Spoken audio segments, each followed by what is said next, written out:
Hi, folks. Welcome to another episode of Film Study. This is Ken McCusick, and we're back for a fascinating three-part series on cap planning for the Baltimore Ravens. Joining me for this is Paul S., otherwise known as the NFL Analyst on Twitter. Paul, how you doing? Doing great, Ken. Great first episode. If you haven't listened to the first episode, you probably want to go back and hear that first. But we set up a lot of the Ravens cap situation. Paul went through basically some things about the Lamar Jackson contract and the way the Ravens really need to restructure that as a basis of making the 2025 and 26 caps works. We really talked about it being a multi-year cap planning process and not just a single year. So the Ravens, they need to find a way to make the cap work for more than 1 year. You could do a lot of things to lever up contracts to make it work for 1 year exactly, and then detonate in your face in year two. The Cleveland Browns have a situation like that. Yeah, the Browns are a very cautionary tale. The Eagles have done sort of the same thing, but are getting away with it now as far as the void years. But the Browns are an example of what can happen if disaster strikes, because they are boxed into a corner like I have never seen anyone boxed into a corner before with their cap. So I'm just grateful we have a guy like Eric DeCosta here managing things and getting things in order, because he is hands down one of the best in the business.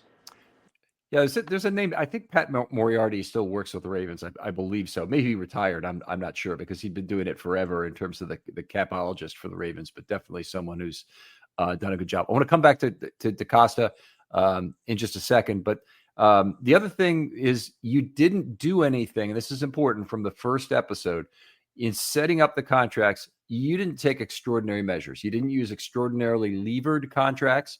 You re-signed a set of players that we talked about in that first episode. We're gonna hit on that again, so don't worry, you didn't miss it if you happen to miss the first episode. And you didn't do anything with void years. No, in terms of tacking those on. Yeah, no void years. Again, I think there were some extenuating circumstances that made us kind of go down that route before. That if things go according to plan, I just don't see the need really to stack that money later when you can kind of maintain it in flat and not put yourself in a precarious situation possibly down the road. All right, and the Ravens have been an outstanding drafting team, one of the three best in NFL history since they've been in the league. Any way you slice it, either the Ravens are on top or the Packers or the Steelers. Those are the three organizations. Too bad they play in the Steelers division, honestly, in a way. And that does create problems in terms of re-signing every player that comes due. But this plan that you've put together is largely a re-sign your own plan, and not one that goes out and anticipates future free agents coming in. Correct. And that's just the beauty of being able to draft so well is, you got guys coming up for contracts, and these guys. You know who they are, you know what they're capable of. And in turn, you can put a pretty accurate value, on what they're worth to the team. When you start having to look outside the organization and trying to plug holes that you didn't in the draft, with guys you don't exactly know that well, and you don't exactly know how they're going to fit in, that's when you kind of can get into some trouble, because those contracts are obviously at the absolute top of the market usually. You're getting no discounts. You're paying the absolute maximum. And that's a tough world to live in when every cap dollar is so important and the edges are so small with the hard salary cap. All right. Now, the Ravens were in a not dissimilar position last year. They had a lot of free agents. And I just want to go through this list maybe. Then we're going to talk a little bit about Eric DeCosta, but the re-signings were just sorcerous in their success, and the signings they brought in. So they brought in four guys from off the street. Before we talk about who left, they brought in Derrick Henry, of course, who's one of the great free agent signings in Ravens history now, as it looks, after 1 year. No, I'm agreeing with you. Okay, and they brought in Josh Jones, who was signed to a fairly minimal contract, but he also got a little bit of playing time as a backup, a little bit of playing time as a sixth offensive lineman, and you need a backup tackle even if you don't end up using him. It's kind of like your money is wasted on car insurance unless you get in an accident, but in this case, you're not too concerned about the money you gave Josh Jones. They brought in Chris Board, who actually played a much more important role than anticipated at something very close to the vet minimum I don't know exactly what his contract was. It might have been an actual vet minimum. There might have been a small bonus to it. And then the fourth guy they brought in was Kadar Holman, who I thought might get a little bit of playing time. He got some in the preseason, and I don't think he was ever on the roster even for a week. He might have been activated for a 1 or 2 games from the practice squad, but he was then ended up being cut by the Ravens. Correct. And just sorry about the Derrick Henry thing, but what I was shaking my head at was just how good that contract looks right now. And if we rewind time to when that contract was signed, I, like yourself, was like, that's. You're talking about Derrick Henry now. Yeah, Derrick Henry. That's just a little too rich for my blood. I've done lots of age-related studies, especially with running backs in the past, and I wasn't overly concerned, but I was a bit concerned. And man, I mean, how wrong were we? I mean, it's unbelievable the production they got out of him. You know, I'm so happy to be wrong about that one. I watched something this morning again because I didn't even realize this was still out there. But one of the departing free agents comes to mind because of the 2020 draft. My show, I only had a show for day 1 that year. Now that's expanded to we do all 3 days, and we're working on a spreadsheet together as we go through it. By the way, really want to get people listening to the draft coverage again this year because a lot of fun to do the spreadsheet as we go. But the player, the first round is being drafted. I'm doing it with Michael Crawford, and the Ravens draft Patrick Queen, and I am so visibly upset by it, and you know, shaking my head, and one of the listeners puts in, I think Ken needs a hug now after Patrick Queen's got drafted because the guy really wanted it was Xavier McKinney, who went to the Giants and has been an All-Pro 1 now this year after being a fine ball hawk. He'd be just what the Ravens needed. They wouldn't have signed Marcus Williams.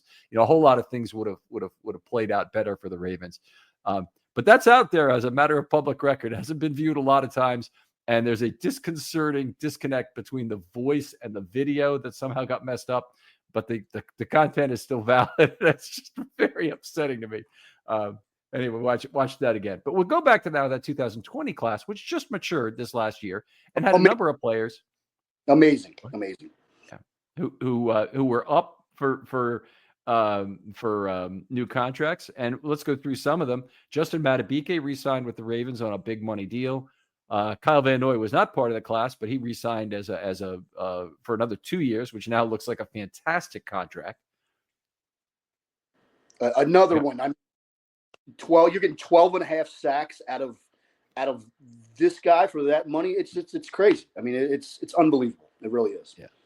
Malik Harrison didn't have the greatest year, to be honest, but he was playing on a qualified vet contract, so he counted the vet minimum against the cap, and then he got an extra $1 million, so he's pretty well paid for this year, and he's still eligible for that contract again. Anybody who's been with the club for 4 consecutive years is eligible for it. So it's your Anthony Levine, longtime Ravens, who would be eligible for it, but also Tylan Wallace is eligible for it. Patrick Ricard could be eligible for it. So there are some players of note who might fit that role. Brent Urban was re-signed. I think, valuable part of the defensive rotation and just a vet min guy, so we don't worry about the money.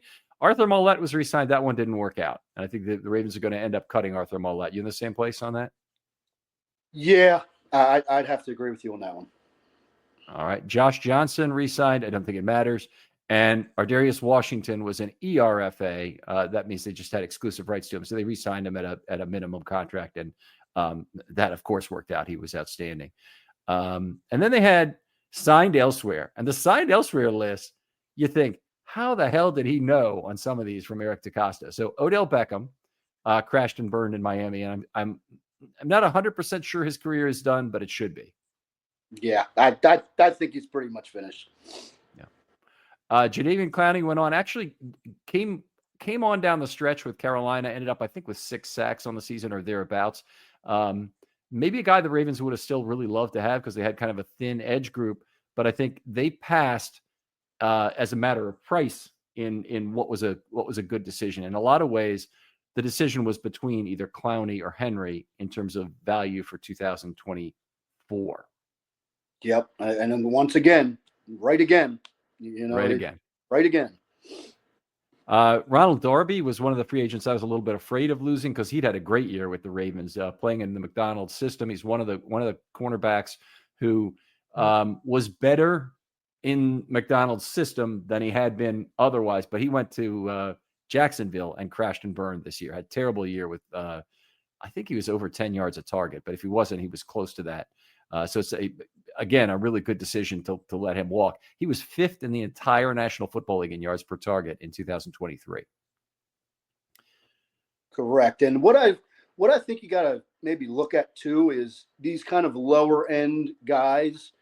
It's like the Ravens defense last year was just absolutely stacked from front to back. So if you have a couple of these guys playing on a defense that has all-stars all over the place, and then you ship them off to a place that doesn't, you know what I mean? The likelihood is that their performance is going to drop off possibly significantly. Yeah. So I think that's a factor as well. That certainly happened. Ronald Darby, I think, was benched twice during his time with the Broncos before he got to the Ravens. But the Ravens saw something. They thought he could fit into their system. And, if they hadn't signed him, they might have ended up with more playing time from Rock Ya-Sin, who really was not a good player in 23 with the Ravens. So it was a very good signing that year for the Ravens. And, 1 year arrangement, they lost him and they're going to get a comp pick or he anyway figured into the comp pick formula. The Ravens have maxed out their comp picks with all the free agents they lost. Lost 2 running backs to the Chargers in Dobbins and Edwards. And whatever you may think about those two, is Dobbins had a pretty good year and Edwards had an okay year under Greg Roman, but both their play fell off dramatically from not playing with Lamar Jackson. Yep, you harp on this point all the time, Ken. Lamar Jackson just takes these running backs into another stratosphere, and once they leave Lamar, they go kind of right back down to baseline. So, all right, some other guys that maybe the Ravens aren't too concerned about losing. Devin Duvernay, I don't think they're really concerned about, although they did have some problems in their return game. So maybe he was a guy that they would have loved to have, but he signed for, I want to say, 2 years, $8 million or something with the Jaguars. So it's too much for the Ravens to pay. Then Tyler Huntley, not concerned. Sam Mustipher, backup lineman, replaceable. Tyler Ott was really just here on a temporary contract. He was an older guy.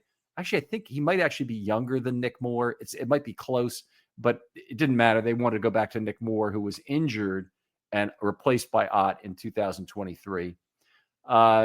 Then you add Rock Ya-Sin, absolutely no loss. And then there's 5 other guys on this list they lost, and they could have been anywhere between moderate losses and big losses. The first is Del'Shawn Phillips, who is a pretty darn good special teams player and a backup Mike linebacker for the Ravens in 23.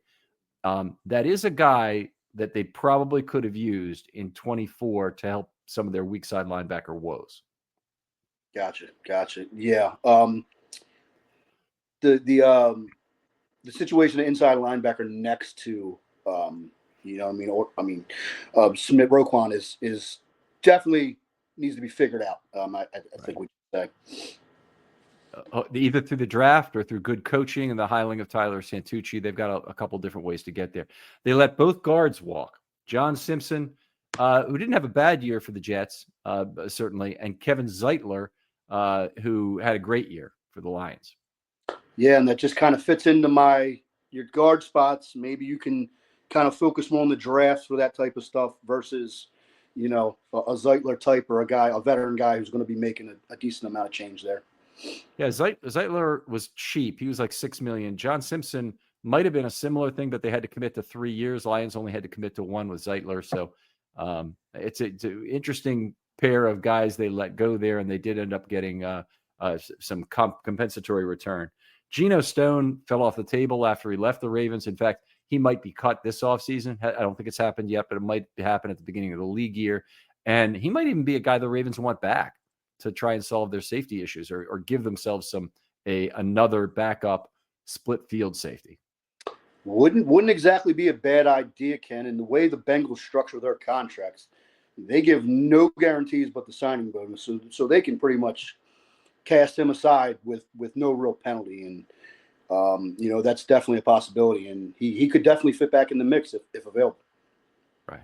And the big one that I always come back to is Patrick Queen. 3 years, $41 million from the Steelers. Very similarly structured, as you just mentioned, a highly team-friendly deal. they can actually get out of that contract. And I believe they've only got about $14 or $15 million in on that, and they save the rest of it in terms of cap hit by it might be 22 million, 24 million that they save in cap hit from cutting Patrick Queen. I thought that might happen, and he's at the Pro Bowl. I'm just not convinced the Steelers are willing to hit the ejector button just yet, but they have some leverage. They could go back to Patrick Queen, who had a terrible year, and say, hey, we want you to take less money. Yeah, so one of the things the Steelers kind of fall back on with the lack of guarantees is we don't cut guys early when we give them contracts. So you're going to play out your contract, and yeah, the guarantees might be light, but we don't kind of release guys early like that. So saying that, I think it's highly unlikely that the Steelers release him. And you're right, they could. It's signing bonus only. I think it was $13 million plus $1 million for the base. So just like the Bengals and Geno Stone, if they wanted to, they could get out of that deal easily. One thing about the Steelers that you should take note about this offseason is their cash spending is extremely low right now. We're in the middle of the 3-year cash spending window, and they are way behind the 8 ball as far as cash spending. And due to their poor drafts from 3-4 years ago, they don't exactly have a lot of homegrown guys to actually pay. So the Steelers, as a side, they're going to have to spend some cash. So that just makes it even less likely that they'd be parting from a guy like Queen, because of that situation where they've pretty much got to spend almost $100 million this offseason to get back on track. That is really something I would have not picked up on in terms of a nuance. I appreciate you bringing that to us, Paul, because that's a really good one. Now, I know you wanted to talk about other things Eric DeCosta had done well in the draft. I'll ask, do you want to save that for the 3rd episode and lead off with that? Because we got something to talk about. But the point I was making is a point that's going to be reiterated by Paul, I think, in this 3rd episode, is that you have a hometown team here who is drafted so well that we have to make the heartbreaking decisions are made here about our players, as opposed to the other much worse decisions of having who you go out and overpay in the market. These are what we call good problems to have, Ken. Yeah. These are good problems when we can pick and choose and decide. And I know you like poker, and I thought of a good poker analogy for you. And that is, I think we're sitting at the table with the biggest stack on the table right now by a long shot. We don't have to take any risk. We can play it pretty close to the vest. If we get a re-raise over us, we can just fold our hand and keep going. But we're in a position of total control when it comes to these guys and re-signing them and getting them in the fold long term, because there's so many of them that if we can't get it done with a few of them or 1 or 2 or 3 of them, we'll still be fine. You know what I mean? So we can put our best offer out there, our best foot forward, and there's just no pressure. They're operating from a position of total strength because of how well they've drafted in the recent past. All right. Outstanding stuff here. Now, we promised you we would get to the offense in this show, so let's go ahead and do it. The number of players on offense who need to be re-signed. Some others you didn't even include, but we're gonna go through the guys you have here. Take us through maybe one player at a time who you want to re-sign that's a priority right now. Sure. I guess we'll start with the easy, quick ones first. Pat Ricard. Like I said, I think we're in kind of agreement on him, kind of where he's going to be at money-wise. I think that should be pretty easy deal to get done. He wants to be here. We obviously want him back leading the way for Henry. So I think that's going to get done, at fairly close to those numbers, maybe give or take. But I think that's an easy one to start with. Okay, so Patrick Ricard, you have him as 2 for $5, 2 for $6, somewhere around $2.5 to $3 million per year. And that seems reasonable to me. And what I would hope, and this might or might not work, is that they can give a qualified veteran contract to Ricard, which would put him in right around $2.7 million. $1 million of that would not count against the cap. There's a very significant element and a source of cap savings. So if Ricard would agree to that kind of contract, he might. We talked about this a little bit on another show. Ricard has a tremendous local endorsement position with a combination of Pizza Bowlies and Royal Farms.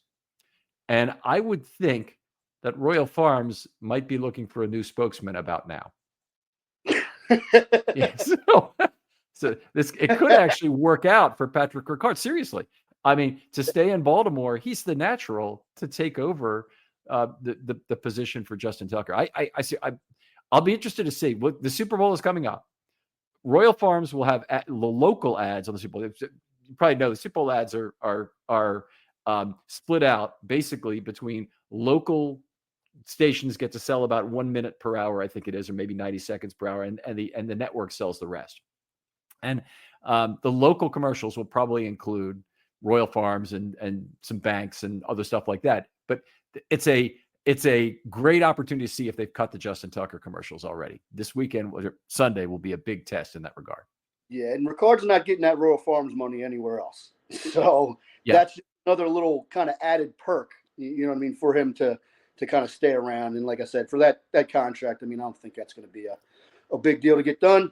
So, and the total amount of risk with the number of teams who even play with the fullback, I don't think there's anybody who's going to be incented to change their offense to play with a fullback because, they can get Patrick Ricard. So you're really talking about the 8 to 10 teams that actually play a significant number of fullback snaps. And then, the main competitor would seem to be the LA Chargers.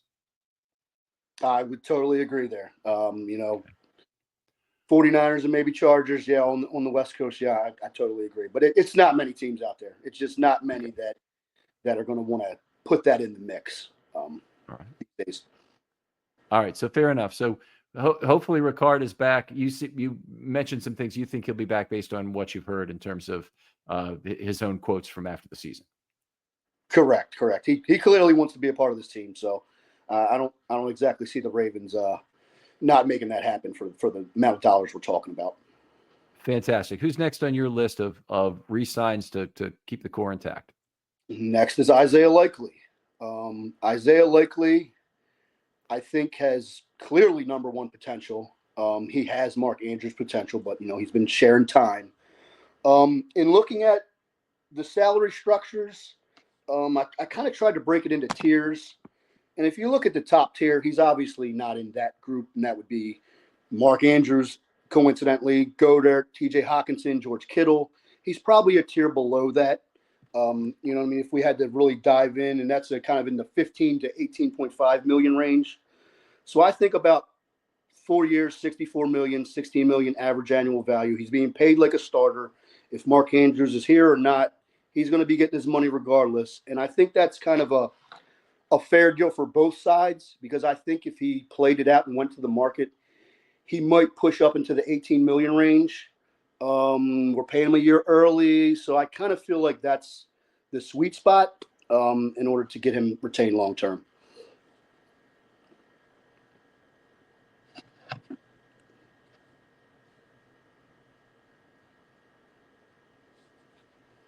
All right, so I'm looking at a spreadsheet that Paul sent me. It's extremely well done. It's so much above what I normally get, so much more material than normal. But he's going through all the contracts for tight ends, and he has what these existing contracts are. Tell me, where is your adjustment in here to make them equivalent to current year values? So Mark Andrews' contract was signed 3 years ago now, right? And so right, just like we were talking with before, you measure the increase from that year to the current cap, and you can figure out what the 2025 average annual value would be by using that multiple.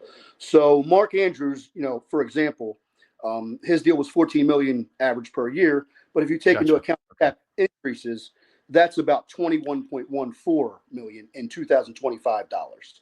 Okay, I see it. And that's the 1.52 multiple or whatever it was you talked about before that Correct. You've applied to that. And that's the overall increase in the NFL cap since that year is what you're applying to present value these contracts in 2025 dollars were they signed now. So it's extremely well done. I'll just say it's good financial analysis. I don't think there's been any trend towards paying tight ends more money or whatever. That if you look at guards, you might have a different question you're answering. But in terms of tight end, I don't see a lot more money going out the door to tight ends. Yeah, I mean, if you look back at when these deals were signed, all these top deals were 2021, 2021, 2023, and 2020. So really the top of the tight end market has stayed fairly flat recently. So that can only be a good thing for us. But yeah, because the same cap percentage that would have been when Mark Andrews signed his deal transfers to the 2025 number. The cap percentages would be exactly the same because you're normalizing, that salary from when he signed it. Okay. All right. Very good. Now, I think I'm on board. So you're 4 for 64 is a year early. So you're saying if he waited, he might be able to get 4 for 72.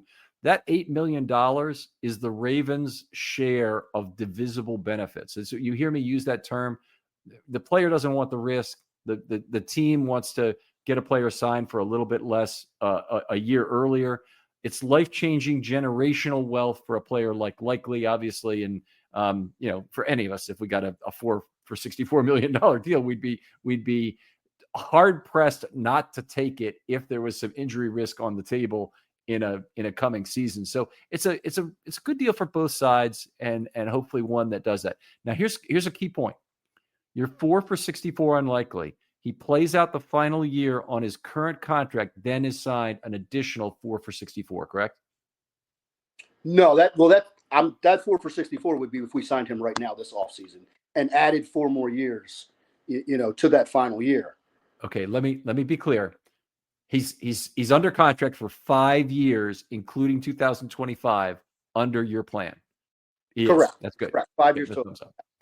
Okay, and he just gets a bunch of signing bonus in 2025 because he's signing the contract now. So that's correct. Currently, he would make $3.325 million in 2025. A new signing bonus would be around that $16 million to put in his pocket. And if you kind of go back to the draft pedigree, he's a 3rd-round pick, wasn't a 1st-round pick, so hasn't really made a lot of money, thus far. But I think his salary range is pretty defined because he clearly has a higher ceiling than the kind of 3rd-tier guys, and probably not as much as a ceiling as the best. So he kind of fits right in that middle range of 15 to 18 million, somewhere in that range. Are you concerned at all about the Ravens harvesting only, say, 75% of the value of each of these two players because they're both on the same team at the same time? As far as which two players?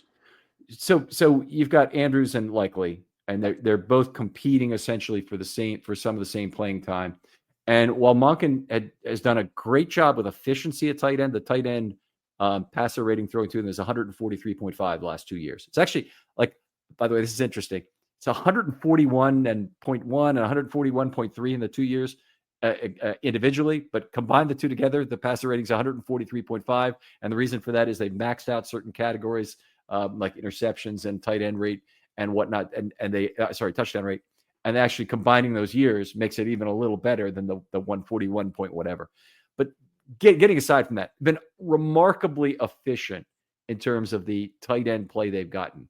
But they've also not gotten a lot of targets. So with Andrews leading the tight ends in 2022, Likely was here also, but Andrews led the tight ends. They had 195 targets as a group. They're down to 110 targets in 23 and 138 targets in 24. So they're just not as big a part of the offense. So my question is, let's say that increases even to 150 targets with Likely being signed long term. Is that enough to be paying what would be 27, 28 million worth of or more of cap dollars for two tight ends to be on the team at the same time? There would be my counter argument to that, which is what I wanted to kind of get into with a little bit with Andrews, but it fits here as well, is that, I heard Kevin Oestreicher on your show the other day talk about, well, if we're paying Likely this, we definitely can't afford, too much money for tight ends. But look at it like pass catchers, okay? Because that's mainly what these guys are, okay? And then look at the overall pass catcher depth and where it is for the next 2 to 3 years as far as known quantities. Mm-hmm. And I just feel like, as we saw when Zay went out, there's a lot of added insurance there, with those two tight ends in case something ever happened and somebody got hurt at wide receiver. As we saw, they didn't skip a beat with those two tight ends because they were able to shift and roll that in. So I would implore people to look at it not as tight end wide receiver, but as a combined group and what that looks like now and going forward, and how we can provide insurance in case of injury, in that overall picture. Okay, I like that argument. I like that. So I find that the argument to be very compelling. Oftentimes you'll hear me say on the show, I don't really find that could be compelling, but that's a very compelling argument. And the Ravens, thinness at wide receiver has been an issue that's been largely fixed by tight ends in 22 and in 24 at times. And also they've had injury problems at tight end itself, with Mark Andrews being out for an extended period at the end of the 23 season and likely stepped in and did a bang up job then. And that's why his name really came to the forefront. So I think that makes a lot of sense. And I like your total contract value unlikely. So let's move on. Who do you want to talk about next? Sure. Okay. So next up is, I would argue, the most important one, and that is Ronnie Stanley. As you have said many times before, there's only so many of these type of humans on the planet. And I think we really need to make an effort to get him back in the fold at a reasonable number. Again, he's another guy we know. We know all the medical. We know how to price that all in. And another guy who I think might, going under this contract, these third contract guys, who might be willing to work with the Ravens just enough, to make the value something that we can handle. And like I said before, he's already on the books for $8 million as it is. So if we signed into a new contract that I project here, I'm hoping we can get him at $16 million times 3 years. His first year cap number is going from $8 million to $9 million. So it's really not that much of a difference if we can get him under the fold. And I would try, I'm not sure if you're going to be successful or not, in really minimizing the guarantees outside of the signing bonus, or putting some incentives in there to kind of further protect, just in case those injuries start popping back up. Okay, so multiple questions about this come up. The first one is, I'm not sure about NLTBEs and how much Ronnie would appreciate that. I wouldn't say he got snubbed for the Pro Bowl, because I don't think he really deserved it this year, honestly. But he did have a lot invested in making the Pro Bowl. And there was something, I want to say the number was north of $5 million, might have been $8 million. It was $8 million. It was $8 million. That's an unbelievable wager on making the Pro Bowl that he lost. So the question I would have is whether or not he'd want some sort of playing time incentives, or he'd ask the Ravens to pay a portion of the Pro Bowl bonus as an increment to the guy. I don't know what he would do, but I'll just say, I don't think he's as incented to take either bonuses, which are NLTBE bonuses, which would be a possibility. It's actually, by the way, much harder to get a player under NLTBE bonuses when they're not coming off an injury, because you have to base it on the previous year's levels reached. And he already played pretty much all the snaps. And so you'd have to be going to some other esoteric level he might not be willing to gamble on. And I don't think he's going to be just real eager to do that. The other thing, you've got him very economically in your plan here at $68 million. You have right here for him. I upped it to 17. I started at 16, and then after looking at it again, one comp, Taylor Decker, is as good as a comp as you can get for Ronnie Stanley. If anybody ever wants to pull his contract up, first round pick, same type of career path. And like I said, I think if Ronnie Stanley hit the open market, I think some team would give him 4 for $80. I think that's kind of where he would be, just because of how rare that position is. And I know there's some team out there who would see his play last year and say, man, we could be getting a great left tackle here for $20 million versus 35 or 30. So I think if he hits the market, I think 20 million is the number. So that's why, if I'm the Ravens, I'm trying to angle for 17 and maybe throw some playtime incentives in there, to give him that little carrot. Okay. All right. Well, it certainly could be done. Again, it's harder to structure coming off a year where he played almost all the snaps to start with, but it could be done. And the game that you're playing there is you push them into next year's cap with an NLTBE bonus. The other thing that Ronnie has some negotiating leverage with the Ravens based on the void dollars that are there. So you mentioned it earlier when you said he's either cost the Ravens $8 million or $9 million. What you meant is $8 million for not having Ronnie Stanley and paying that money in void years versus $9 million under the new contract that would have a first-year cap hit of that $9 million. Correct. Yeah, I mean, like I said, he's already on the books for 8. So I mean, it would just make all the sense in the world if they could get him back, on that minimal contract, to go ahead and do that. Like I said, I'm just trying to gauge. I think it's 50-50. But I know what I wanted to mention. I'll say this: the things I've heard. Didn't you know it's possible to get THC shipped right to your door? Mood delivers premium 100% federally legal THC directly to you. I'm talking about delicious, high-potency gummies, top-shelf flour, home-baked cookies, vapes, anything you'd find at a dispensary, you can now order online and have it shipped quickly, discreetly, and conveniently right to your door. And every Mood product is made from pesticide-free cannabis grown on America's best small farms at prices that won't destroy your wallet. Best of all, not only is every Mood product backed by a 100-day satisfaction guarantee, but as I mentioned, listeners get 20% off their first order with code RAVENS. So head to mood.com/ravens, check out their online dispensary, and let Mood help you discover your perfect mood. And don't forget to use promo code RAVENS when you check out to save 20% on your first order. Ronnie say recently, especially this year in interviews and such, gives me a little more confidence that he kind of wants to work with them versus kind of the rumblings we were hearing pre this past season. Because Ronnie, I think, has been he's a little mercurial guy. But this past year, I really noticed like his whole attitude, maybe it's just from the health, his outlook and his positivity towards a lot of things in the team has changed a little bit. So I hope that kind of factors into him wanting to finish out his career here, wanting to be put up in the Ring of Honor, and hopefully winning a Super Bowl, because I don't think there's many better places to do that outside of here in Kansas City over the next 5 years. And that's, I think the Ring of Honor is one of the things that the Ravens can point to.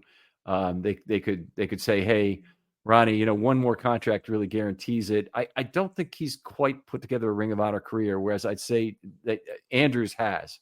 Andrews is in whether he comes, leaves, stays, or prays. Comes, goes, stays, or prays. Right. In the case of Stanley, I don't think he's got it yet, and I think he would really need to play the next contract. I do think a contract like this has high old maid risk, meaning that he'll sign for 3, play 2, and you'll end up overpaying on your signing bonus for the 2 years he does play. Just think, particularly if they were able to win a Super Bowl in the second year, I think there's a good chance he doesn't play his third under this contract. You have to remember, in all these projected contract extensions, that last year in pretty much all of these deals is kind of a team option we can release with minimal penalty, anything. So always remember that when you're looking at when the contract ends, that last year is really kind of just a placeholder, so to speak, in a lot of these deals. Okay, but you've also used fairly flat contract values where you haven't used the big hockey stick increases in base salary that would provide a lot of padding to the release value. So he's gonna have less than he would on most of the contracts that are typically structured by the Ravens in terms of a final year salary number that the Ravens can actually save. So while it is team friendly, most team friendly contracts are most team friendly because you get out of them super early, not super late. Like the Patrick Queen contract this year, team friendly because you get out of it after 1 year. It's not team friendly after 2 years necessarily. Well, I will say, Ken, in my Stanley contract projection, that last year is pretty backed up. How much? Just because of his injury history. I've got a $22 million base salary in that last year.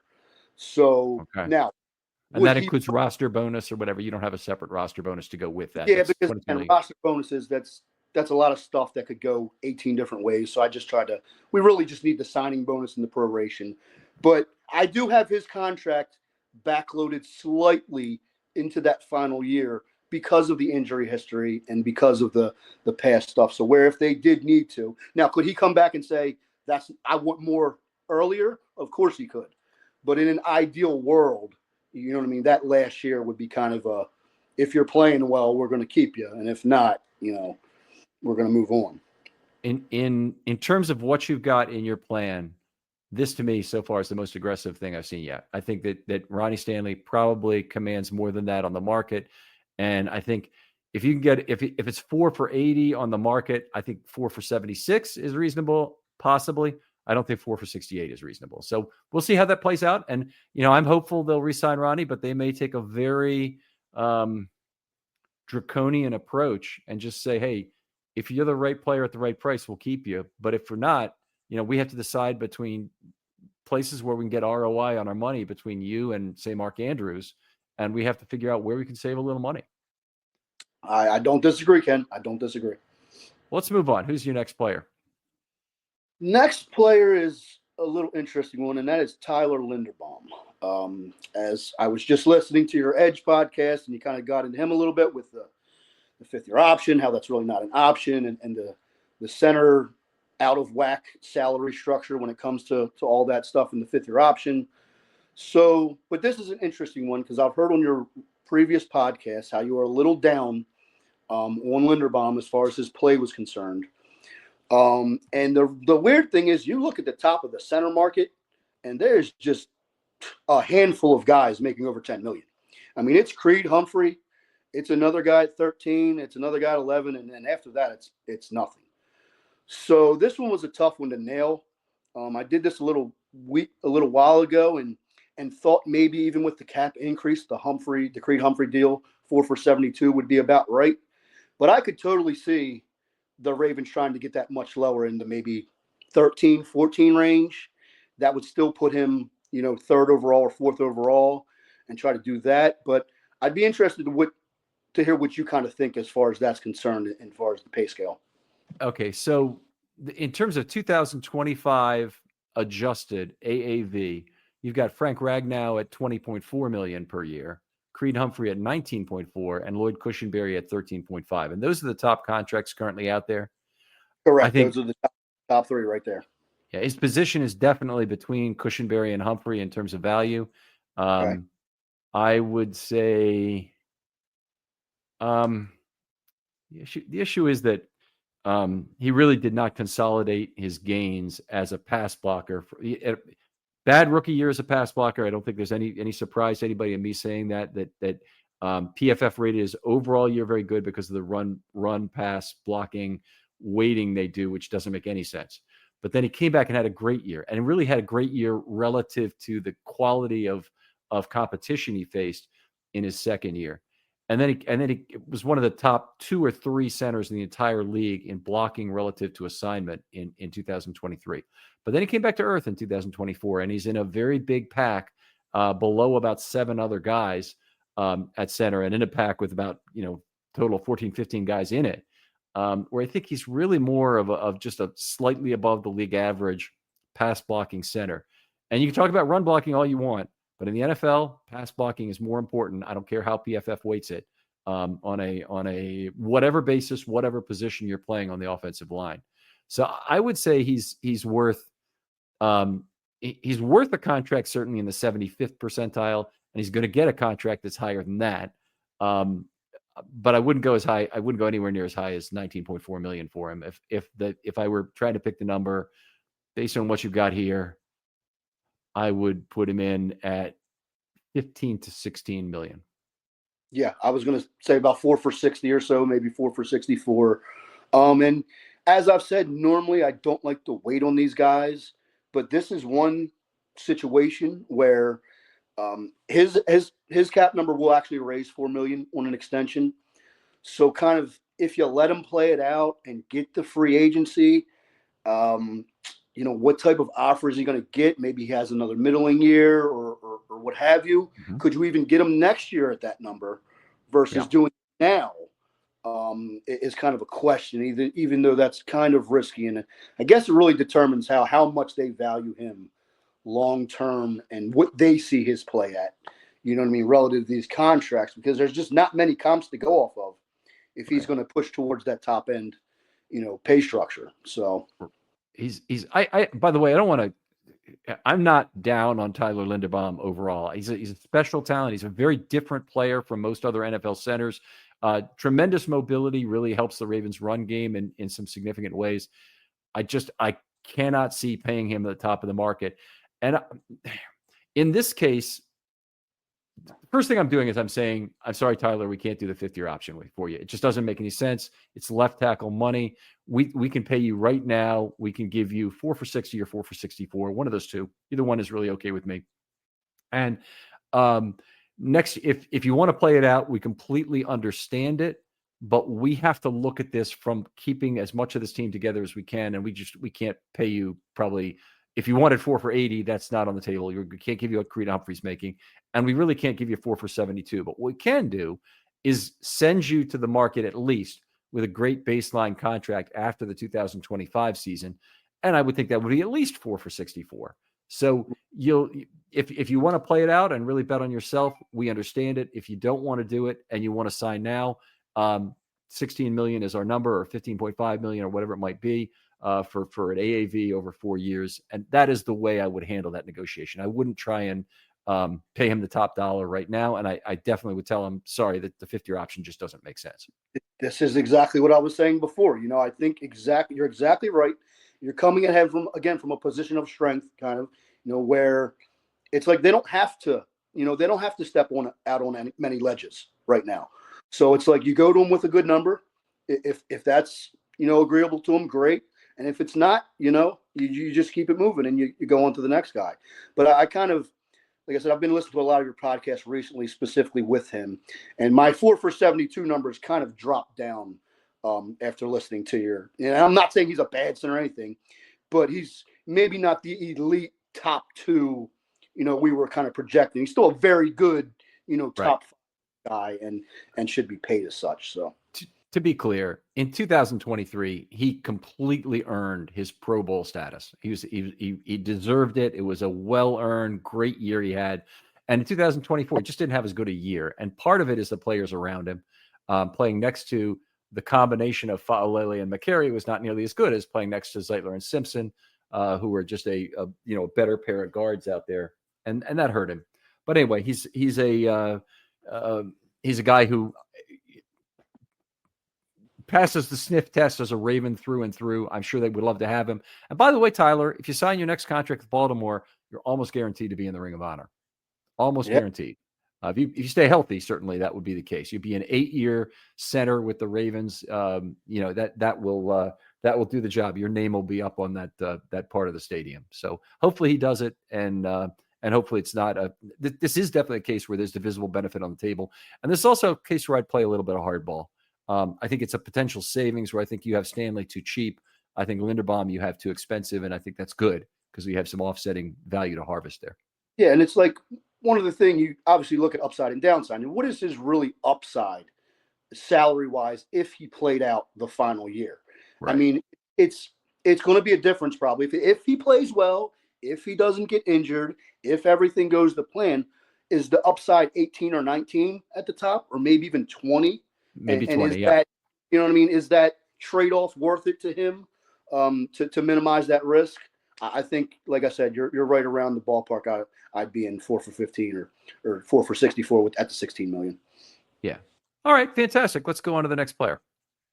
Oh boy, this is going to be a good one, Ken, because there is quite the controversy bubbling under the surface about Mr. Mark Andrews.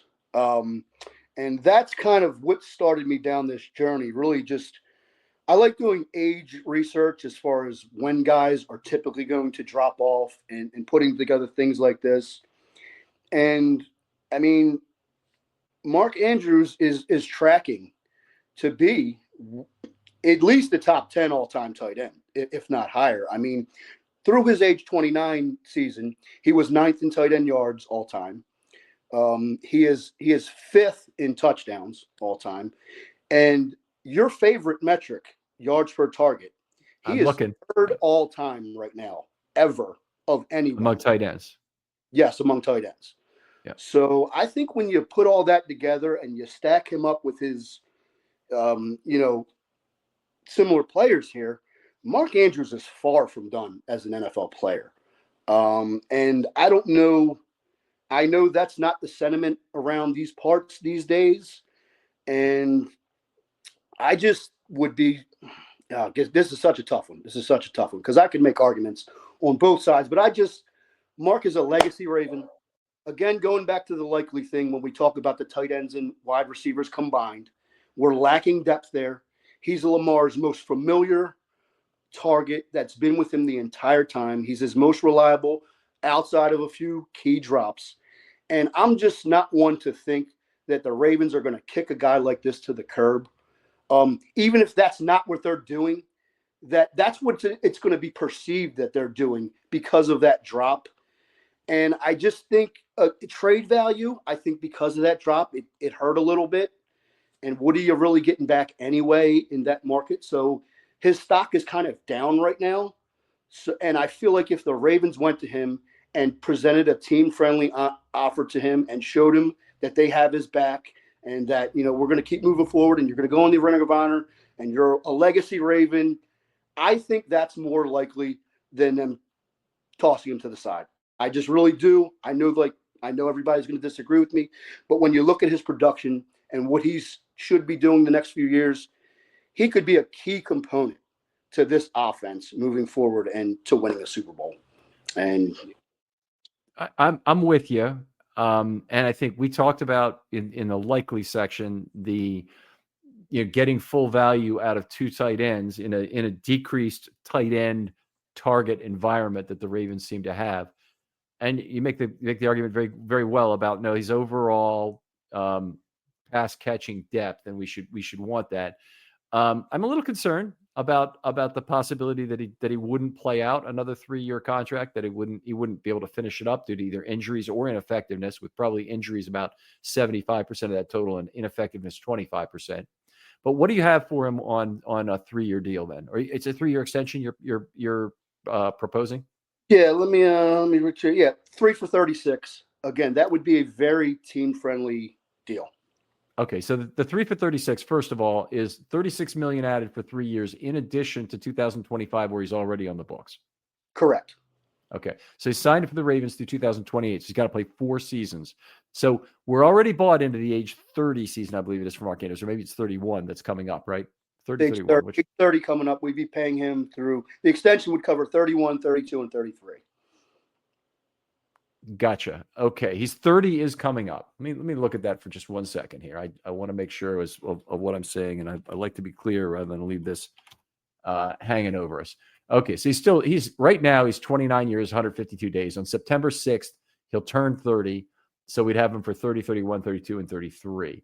That's pretty long in the tooth for a tight end, but he's proven that I think that speed is not the exclusive component to his game. Yeah, one of the things I noticed with tight ends doing this is their drop off is not as severe as, say, a wide receiver who's used to putting up significantly higher yards per reception, yards per target numbers. It's a little flatter because the tight ends don't start from that high of a place in the first place. And I share your concerns, but if you just go back and look at these top 10 guys, Ken, I mean, they're all playing until 34, 35. I mean, every one of them. And that's the group Mark Andrews is going to be in.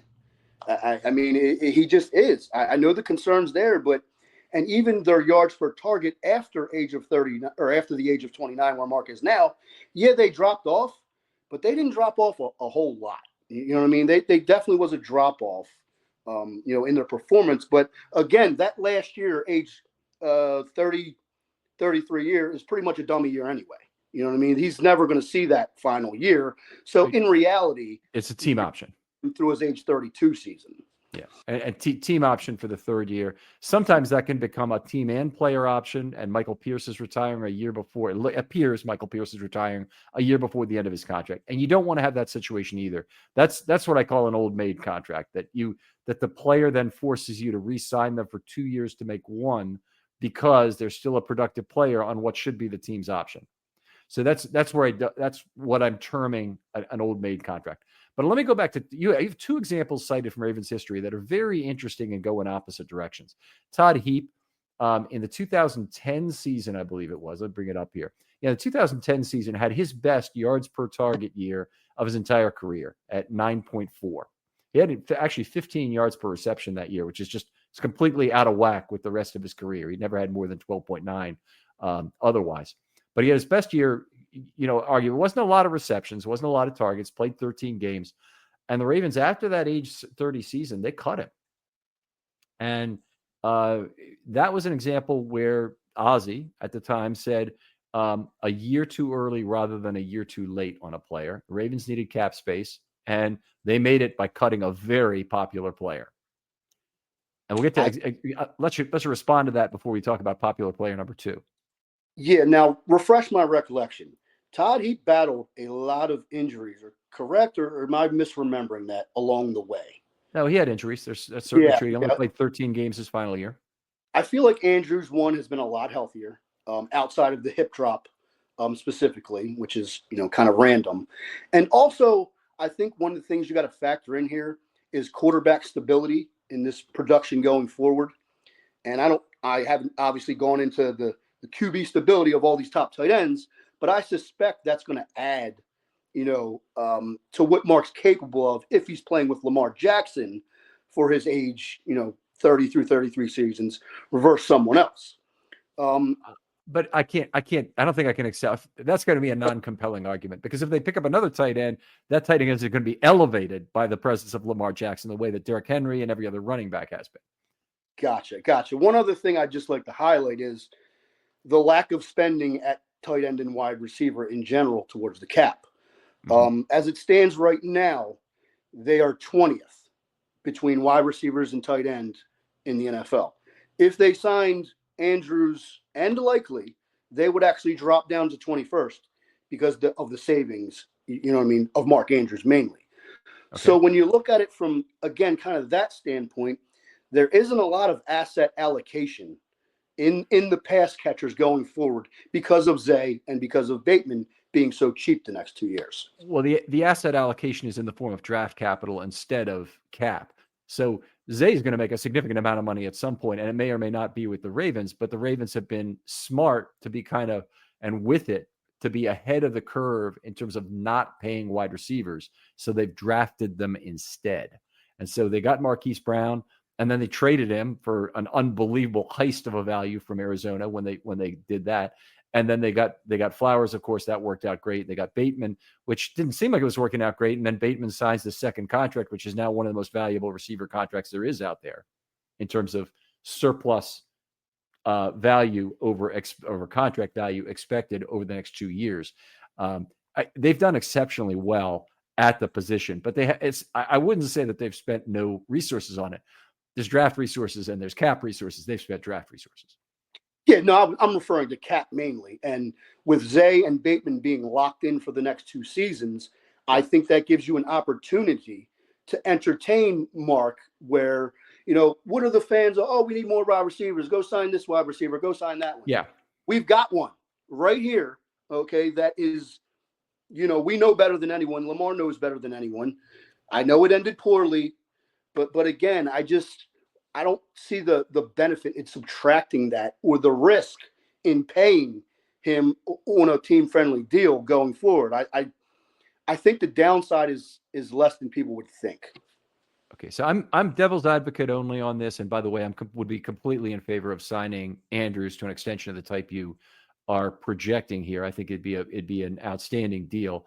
And I think he has value above the amount the Ravens can save in his base salary then for 2025. So I think he has trade value as well, would be what I'm saying.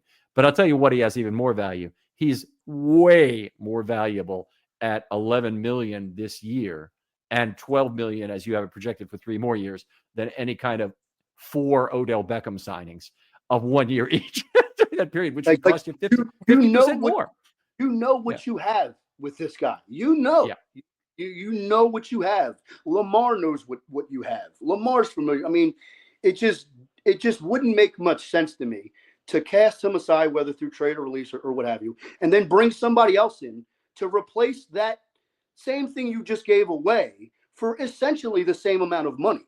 I just feel like the past history and like I said, his familiarity and how well we know him, it just makes too much sense to kind of keep him in the fold and keep that other option there for Lamar in case of injury to Zaire Bateman in a pinch or wherever. The depth at wide receiver / tight end is just, it's lacking right now. And I just don't know that they're in a position to be casting him aside like that. Okay, well, hopefully that works out. And I actually hope that it provides some other lubrication for the Lamar Jackson deal, that it makes it easier for that to be signed based on the fact that, hey, Mark Andrews is coming back.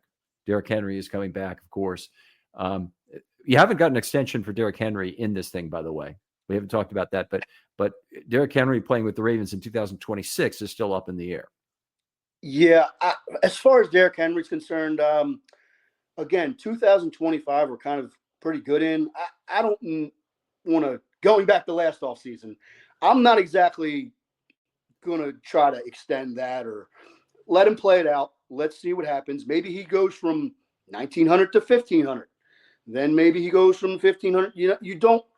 I don't think there's any or much risk in just letting him play that out versus trying to push an extension to where we're giving new money and we're banking money into age 33, 34 years for a running back. I think Derrick's going to kind of want to stay here and finish out his career. So I don't know exactly if he plays it out and has another good season that he's going to be going anywhere anyway. And it's not going to be expensive either which way you cut it. So at his age. So, all right. It's outstanding discussion. Really appreciate this. We didn't mention Charlie Kolar here, but Charlie, you think is probably tied to the Andrews decision. So it's right. A lot of people have been saying it's one of Andrews or likely. And I still am kind of in that camp and in believing that, but that's not necessarily true. It could be one of Andrews or Kolar. Yeah, because like I said, if they do decide to part ways with Andrews, then it would just make all the sense in the world to try to go to Charlie Kolar and try to get him locked up on a very minimal complementary role type deal to kind of pick up some of that slack that you are losing with Andrews. And that's one thing we don't know is what the Ravens think Kolar's ceiling is. We've seen flashes, you know what I mean, but they obviously know a lot more. So I think that's going to be a big factor in the Andrews decision is what they think of Charlie Kolar and what value they think they could get out of him on a new extension as well. All right. Outstanding. Now there's a couple players you didn't include in this. The first is Patrick McCary. You don't have him being re-signed under your plan. So that's one of the Ravens offensive tackles, which means I think they probably need to re-sign Josh Jones. You're saying don't think that's a lot of money. You said it earlier anyway. So they could fit him under your plan anyway. Yeah, again, McCary, I think, is a little bit of a luxury item. Josh Jones, I'm sure they could get back in the fold, fairly cheap. So I think if McCary goes to free agency, which he obviously will, pretty much, that there's going to be some team out there who's going to be willing to pay him more than we are for what he is. So I think that's one that maybe he comes back if the market doesn't manifest itself, but I suspect that he's going to be moving on. Okay, so that is definitely a player there. I would say I was pleasantly surprised with McCary's play at guard, and I know he backstops the Ravens at tackle a lot. Didn't play that well at tackle this year, but still, it'll be tough to be without him. It'll mean that the offensive line depth is significantly gutted again. I think they're even if they re-sign Stanley and they have Rosengarten and Linderbaum, who would be the set pieces you're talking about, and they would have Faalele back. They wouldn't do that. And by the way, you don't have Faalele signing to a longer term deal here, which I think is another opportunity for divisible benefit right now that's on the table. And with the way he finished the season, boy, I'd be wanting to do it. Yeah. Honestly, Faalele just slipped my mind. But you're right. He finished extremely strong. All the things I've heard from you and other people has said he really picked his game up. So again, how do the Ravens see it? How do other teams, see his play? I'd have to really get into studying where that number would fall because I don't know if I could pinpoint anything right now, but maybe if it's really low, they could entertain something like that, something very reasonable. I wouldn't be opposed. I mean, he's a lot younger than McCary, so. Yeah, he has a playing time escalator that kicked in because he played the whole season this year. But I want to look at really quickly where he is for this next year. I think it's like 3.5 million or something. Yeah, he's at 3.325 million this year. Actually, 3.525, including his prorated signing bonus. So that's his cap number. But the Ravens, if they cut him, for instance, they could save 3.3 million. They're not going to do that. He's a great value at that number. But the question is, could you sign his OTC valuation, by the way, 7 million in 2024. So the question is, could you get him for 4 years and maybe 20 to 22 million? Or 3 years and 17 billion. I was thinking around 5-6 million, maybe around that range. Yeah, that's kind of where I'd be at too. But again, is it a priority? Will they just let him play it out? I'm not sure. Again, it depends how they view him, but he has definitely taken a step forward from where he was in the beginning of the season. That's for darn sure. Okay, so but the nice thing about your model is you didn't completely leverage all the contracts, so maybe there's room for one more of these. If you have the choice, you always sign a homegrown guy like Faalele because it works out in the comp formula for you. You don't want to go and sign somebody else's guy. Every time you take a risk with another draft pick, not only are you creating a black hole of draft capital value that you have to assign some of yours to address that guard situation. But you also you end up with the risk the guy's not as good as Faalele. And Faalele, is certainly impressed me in the last 5 games of this season. And it was a big turnaround. I mean, it's a gigantic turnaround. He's playing much more physical football right now. It's much more apparent why he was D'Alessandro's favorite, I should say. I talk about this on some of the other shows, but he lit into Faalele one of the last days of camp he had. One of the last days that Joe D was there. I remember you talking about it. I remember you talking about it at the time.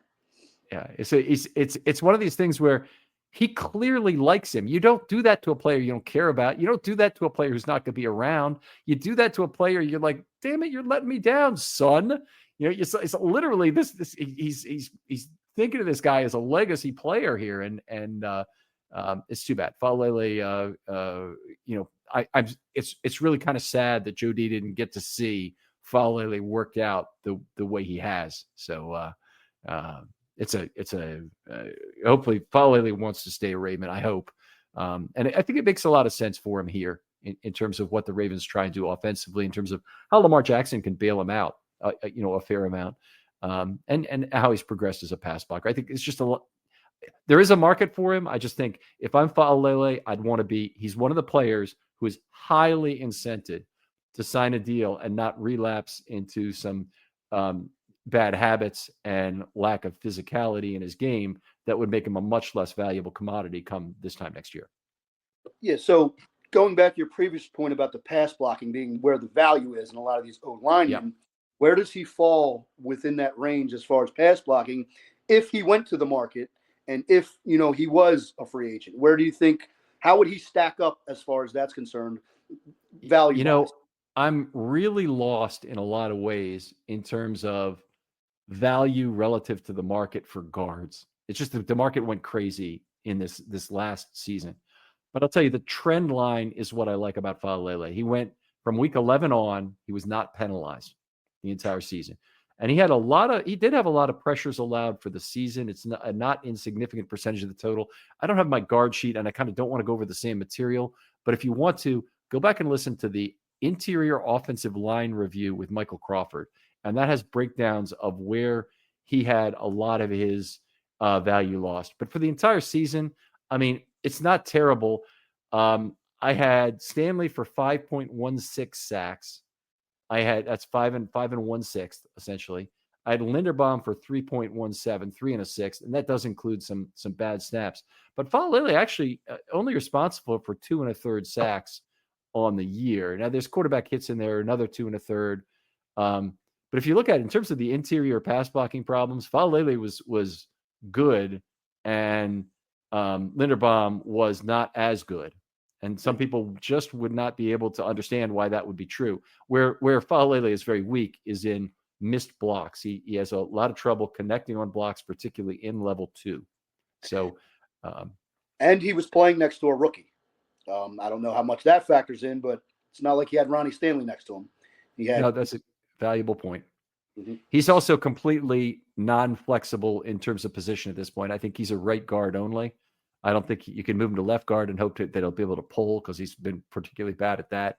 So he's definitely a limited player, but he just took such a step forward in these last 5 games. I'd be gambling right now on him. I'd be trying to figure out how the divisible benefit can work out for both parties. I was trying to think of a Ravens comp, and Orlando Brown just came to my mind for some reason. The big giant. I don't know, but yeah, because Faalele's obviously gotten better in that department. So yeah, if they can get him back on a reasonable deal, go for it. All right, fantastic. The way this is presented here, just absolutely outstanding, Paul. Appreciate you doing it. Tell folks where they can talk football with you online. Twitter, as always, at the NFL Analyst. If you ever want to see any of the research, just shoot me a DM. I'll happily send it to you. It's quite extensive and a lot of information in there. So, all right, really appreciate having you on. And it is short season. Please hit us up. Give me an idea. Just a sliver is always good, but Paul did so much research on this. We're doing 3 shows. It'll be about a little under 3 hours in total of total conversation on this. That's okay. If you have an idea for a multi-part series, we'll handle it like Paul did. But if you just want to talk about some topic you're really passionate about, the Ravens aren't spending enough on this, or I really love the season X had, or whatever you want to talk about, hit me up. Give me about 3 bullet points on what you want to discuss. I'll get back to you and we'll talk about this. Thanks again all for all the listens out there. We really it has not gone unnoticed. And as usual, word of mouth, this program, if you think you have a coworker or a friend who might like to hear this. Paul, thanks again for coming on. No problem, Ken. And we'll talk to you next time on Film Study.